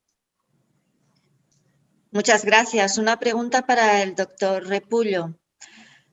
¿Cómo debemos preparar al sistema público de salud para una futura pandemia? Y esto nos lo dicen referido a este ejemplo que hemos puesto, que el incendio del verano se previene en invierno. Pues que al menos si puede usted darnos una breve pincelada. Bien, le referiré a un documento que está teniendo muy poca atención, pero son el dictamen de la Comisión Parlamentaria de Reconstrucción Económico y Social aprobado en el Congreso de los Diputados y que tiene 71 medidas en el área de salud que fueron consensuadas prácticamente por todos los partidos políticos. Ya sabemos, hay un dicho que dice que España es un país con un feroz régimen reglamentista solo paliado por su inobservancia. Es decir, hay muy poco cumplimiento de las leyes, pero el guión está escrito. Lo que hay que hacer no es tanto inventarse la letra, sino empezar con la música a moverse. Es curioso porque, pero básicamente el Sistema Nacional de Salud tenía una desinversión enorme. Su atención primaria estaba, digamos, muy olvidada y su sistema de salud pública prácticamente jibarizado y anoréxico. Bueno, ya tenemos una tarea muy clara. La Ley de Salud Pública de 2011 dijo que habría que tener un centro estatal de salud pública que nunca se hizo caso. El Ministerio de Sanidad, poca gente lo sabe, pero es un esqueleto andante. Es un milagro que saquen adelante lo que están sacando. Hay que reconstruirlo con un ministerio basado en el conocimiento de la técnica, no en el BOE ni en funciones jerárquicas. Bueno, ya digo, el guión está muy bien perfilado, hay tareas muy bien determinadas Y bueno, yo creo que lo que hay que hacer es canalizar fondos y talento para poner en marcha, digamos, yo no creo que la siguiente pandemia esté justo a la vuelta de la esquina, pero eso es una consideración personal, pero sí creo que hay que dar un mensaje de esperanza. Me da la impresión de que no vamos a ir a la casilla de salida, no se va a olvidar todo. De hecho, la colza en España ayudó a mejorar el sistema alimentario. Las vacas locas también supusieron un impulso a la trazabilidad. La anterior epidemia de la gripe ayudó a crear el Centro de Control de Alertas. Quiero decir que vamos aprendiendo a garrotazos, pero vamos algo aprendiendo. Y otra cosa que yo creo que es esperanzadora es que esta epidemia ha cristalizado un momento importante en la investigación biológica, genética, inmunológica, virológica, que ha permitido dar una respuesta con vacunas eficaces en muy poco tiempo. Yo creo que toda esta concentración de conocimiento que ha cristalizado, aparte de que estemos enfadados por los precios, por los modelos de explotación, todo lo que queramos, pero significa que la humanidad ha concentrado talento como para tener respuestas más eficaces ante siguientes virus que nos vayan a afectar. Con esto más o menos podríamos recomponer un poco un plan de respuesta y, bueno, y darle a la gente alguna esperanza también, claro. Muchas gracias, doctor Repullo. Una pregunta para la doctora Carmen Diego. Me preguntan si hay intención de legislar una normativa que asegure la calidad del aire en espacios públicos cerrados. Claro, a lo mejor la pregunta no es si hay intención, sino si deberíamos proponer. ¿Por qué? El micrófono, Carmen. Gracias, perdona. Digo que lo acaba de decir, yo creo que José Ramón Repullo, ¿no? Es que yo creo que la normativa ya está, ha habido alguna modificación, alguna recomendación, hemos intentado que se mejore, o sea, pues ese aire en sitios públicos, que era unidad 3, se ha pasado a unidad 2, mejorar la ventilación en esos sitios públicos, ¿no? Me decía, sitios públicos de sitios públicos cerrados, te he entendido, ¿no, Monse? Entonces, yo creo que eso ya, tenemos una legislación, el BOE es del año 2007 y lo único que han hecho es la recomendación ahora de mejorar la calidad del aire, de pasar de unidad 3 a unidad 2, pues eso, mejorando la ventilación. Pero lo que decía el doctor Repullo, como es, legislamos mucho, pero no cumplimos la norma, ¿no? Y yo creo que el marco está hecho, está legislado y falta cumplirlo. Probablemente, pues eso, también comprobar que efectivamente ya no en los sitios públicos. O sea, realmente no sé si el IRA que yo respiro en mi hospital es unidad 1, a pesar de que lo marca mi normativa, ¿no? Entonces, bueno, es decir, y probablemente que eso sea público. Un poco la fotografía que ponía el doctor Jiménez, ¿no? Estar en el bar y probablemente tener el marcador electrónico diciéndome exactamente la cantidad de CO2. Aquí en los hospitales tampoco tenemos niveles de CO2, ya no en las escuelas, ni en los colegios, ni en las facultades, ¿no? Entonces, bueno, yo creo que está la norma y ahora habría que cumplirla. Continuamos con los espacios cerrados para el doctor Jiménez. ¿Debemos recomendar ya a la Administración medir los niveles de CO2 en espacios cerrados en un display público? Yo creo que sí. Esto era una ley, antes de la pandemia ya era una ley en Taiwán y en Corea del Sur que les ha ido mejor que a nosotros, ¿no? Entonces, y es una cosa que se puede hacer con un coste bajo, 200 euros por local, comparado con los costes de la pandemia o con los costes de un positivo, pues esto no es mucho, ¿no? Y como decía antes, en Bélgica, pues ya lo han hecho obligatorio en los sitios de más riesgo, que son bares, restaurantes, salas de banquetes y gimnasios, ¿no? Entonces se podría hacer una cosa escalonada. Yo añadiría las escuelas, ¿no? Y yo creo que José Manuel y Carmen lo han clavado. Parece que hay muchas normas, pero no se cumplen. Hubo un estudio europeo antes de la pandemia que vinieron a escuelas de Madrid y vieron en 12 escuelas cuáles cumplían con el RITE, ¿no? Que es esta ley del CO2 y que tienen que cumplir el IDA2, y de las 12 escuelas, 12 no cumplían. Pero además no es que no lo cumplían por un poquito, o sea, tenían que tener 900 partes por millón de CO2 y tenían 3.000. Eso quiere decir que tenían 6 veces menos de la ventilación. O sea, ya no es que digas que les falta un poco, ¿no? Es una cosa que hay que ponerse las pilas como sociedad, y yo creo que esto ayudaría mucho. Una cosa que hemos estado haciendo, que también nunca había hecho estas cosas, es hacer campañas para regalar medidores de CO2. Y hemos regalado 50 en España para que la gente luego haga guerrillas y se vaya al campo y al día y no sé qué y lo ponga en Twitter, oye, que lo tenéis mal ventilado, o Renfe, ¿no? Y esto, pues, a las empresas parece que les mueve también, ¿no? Entonces hay que hacerlo, pero vamos, sería mucho más eficiente si la administración se pusiera a hacerlo, ¿no?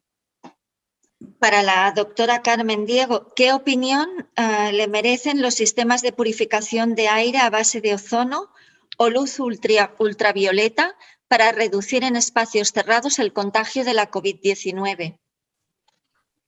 Bien, bueno, quizá esto lo comentó antes el doctor Jiménez, ¿no? También quizá tiene más experiencia. En general, lo del tema de la luz ultravioleta, a ver, quiero dejar claro unas cosas. Lo que se trata es de sistemas, es decir, lo que se trata es de tratar el aire de esos sistemas con tratamientos herbicidas. Y uno de ellos es precisamente la luz ultravioleta. Pero no debemos someter para nada a las personas, esto que se habló de la ozonización de tiendas, o sea, no puede estar nadie expuesto a este tipo de tratamientos herbicidas, porque a su vez también hay una normativa que nos dice que no podemos estar expuestos porque tiene también efectos tóxicos. Entonces, bueno, el tema del tratamiento del aire que circula por los sistemas por estos sistemas a veces de ventilación o de tratar el aire con luz ultravioleta es lo que más defiende en ese documento, por cierto, que hizo el Ministerio de Sanidad, en el que tuve oportunidad de participar. El tema de ozono y otros tratamientos herbicidas yo lo pondría como muy por ver y desde luego desaconsejando totalmente la exposición de nadie a ozono.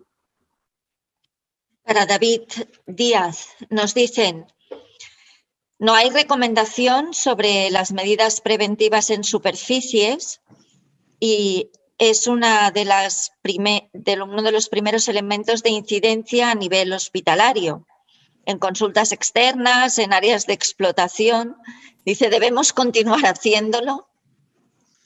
Sí, ciertamente es una de las medidas con la que más nos estresamos, ¿no? Quiero decir, entre paciente y paciente ya no solo el tiempo de ventilación, sino que eso ya lo cumplimos, sino el estrés al que sometemos al personal auxiliar y de limpieza, a la limpieza de todas las superficies donde ha estado en contacto el paciente.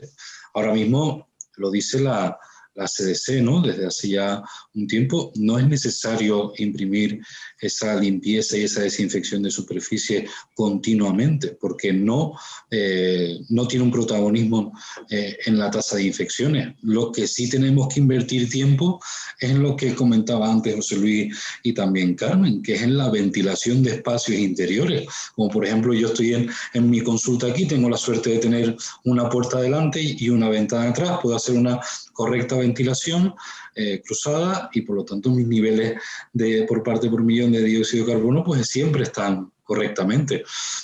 Pero es que no en todos sitios es así, por lo tanto donde tenemos que invertir es tiempo en ventilar y en medir, como bien decían, tener displays visibles para que no solo los profesionales sino también los pacientes tengan en cuenta dónde se van a meter. Así que bueno, es cuestión también de que los servicios de medicina preventiva implementen la evidencia científica en los diferentes centros de trabajo. Si a nosotros como hospital me dicen que yo tengo que limpiar superficies de contacto del paciente cada vez que un paciente sale, pues lo tendré que hacer porque lo dice mi servicio de medicina preventiva. Otra cosa es que como colectivo, o el colectivo auxiliar y de limpieza, que es el que quizás ahí tiene que presionar duramente, pues probablemente tengan que hablar y comentar y presionar para que esto se actualice. Pero ciertamente recuerden, la limpieza de superficie entre paciente y paciente no es solo para evitar coronavirus, quiero decir, conviven con nosotros en nuestros centros sanitarios muchas otras enfermedades. Y por lo tanto hay que ser también coherente con las decisiones que se toman ante uno y otro extremo. La limpieza nunca está de más, pero si queremos implementar medidas de limpieza exclusivas para el coronavirus, quizás nos estemos pasando, ¿no? Hay que ser coherentes y, ya te digo, tomar decisiones basadas en la evidencia que existe. Ahora mismo hay revisiones y metaanálisis que analizan ciertos aspectos y que nos dan grados de recomendación y niveles de evidencia para tomar medidas preventivas. Pues asumámoslo como dentro de los equipos de toma de decisiones de cada centro. Tenemos una última pregunta para el doctor Jaime Signes. Me preguntan, ¿debemos aprovechar la pandemia para batallar por la prohibición de fumar también en espacios abiertos? Y me ponen el ejemplo de las playas en Alicante y en Barcelona, donde han entrado en vigor ordenanzas que prohíben fumar en las playas. Sí, yo creo que es una oportunidad que debemos aprovecharla. Es decir, las playas son lugares que, aunque están al aire libre, todos sabemos que están con gran cantidad de personas, y es una oportunidad para evitar transmitir ese humo de segunda mano a la gente con la que es no fumadora y está a tu alrededor. Y la situación en la que estamos, que lo hemos comentado todos, realmente es un momento un poco peligroso, ¿no? Para decir que, debido al cansancio que tenemos con la pandemia, pues vamos a levantar todas las restricciones y hacer vida como hace unos meses o hace unos años. En el caso concreto del tabaquismo, como he comentado, o el uso de pipas de agua, los cigarrillos electrónicos deberían estar vigilados y prohibidos en las terrazas, como ya lo están en algunos sitios, y sobre todo esta iniciativa que están haciendo algunos ayuntamientos es muy bien recibida, muy bienvenida por parte de SEPAR. Claro, el hecho de que haya lugares libres de humo y que las personas sean conscientes de que lo que están haciendo ellos es perjudicial no solo para ellos, sino para el resto de las personas con las que se conviven.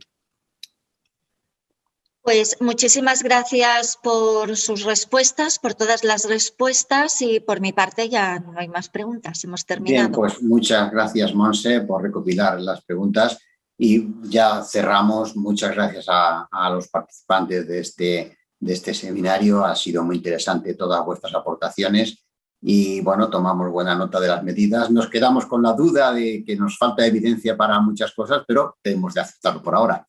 Así que despedimos la conexión. Muchas gracias a todos.